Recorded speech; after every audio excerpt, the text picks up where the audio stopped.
because of all the upbringing of baseball being taught to you, is there's some things we're going to have to change. So one thing I want to eliminate immediately is a high elbow. We can't do a little league elbow. It's not going to work with fast pitch or rise pitch. You're done. You're going to swing backwards and under. So when we actually hold the bat, we want to put that bat nice and on our shoulders with our elbows relaxed, so we get our door knocking knuckles aligned. Not our punching knuckles that we use for our brother.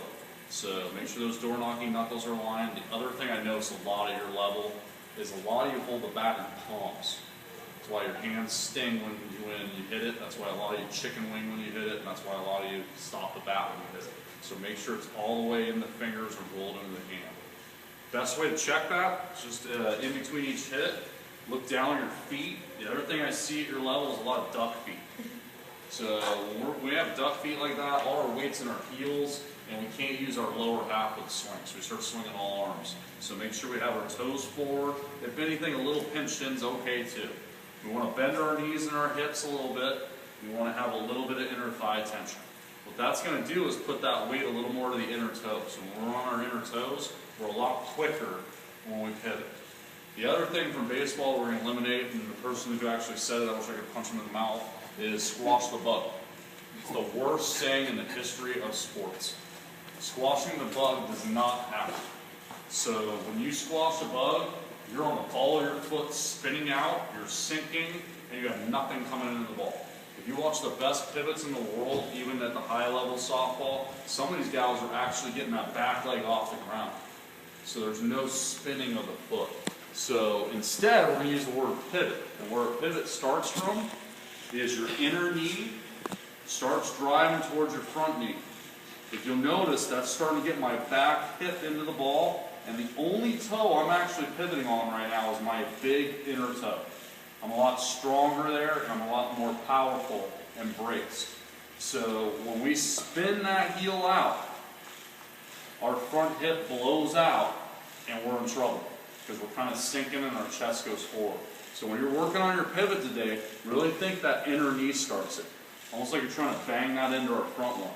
Because the other saying that I don't like at all, some of you have been told it for many years, is throw your hips.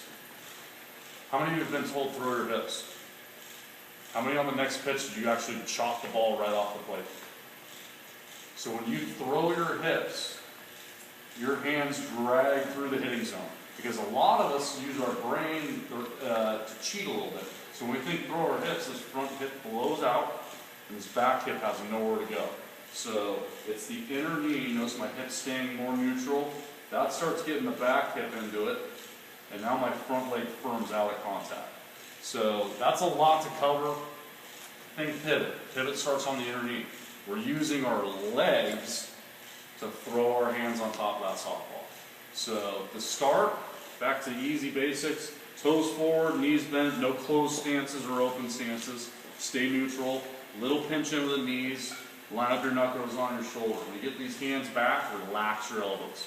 If anything in softball we need to do a little better than baseball is we got to have our hands a little further back to start. Because that ball's coming quick and we're in trouble if we're trying to load too big. Last thing that we want to take away from baseball is a stride. We don't want to stride out to the pitcher. You don't have enough time, ball rises, ball breaks 4 different ways. And when you stride, your head drops and you're in trouble. So if you are going to step, which I have no problem with, just pick it up and put it down. If you notice when I put it down, I'm light on that inner toe. If you don't like a step, you can just kind of raise that heel up a little bit. That way we're ready to plant that heel so we can use our legs. So it's a lot to cover. I'm going to be going through helping you with it. Most importantly, please hold the bat right today. None of this flat bottom hand, because that's going to drop the barrel. So what I'm going to have you actually do is I want you to come out against the wall and line up. I'm going to show you something.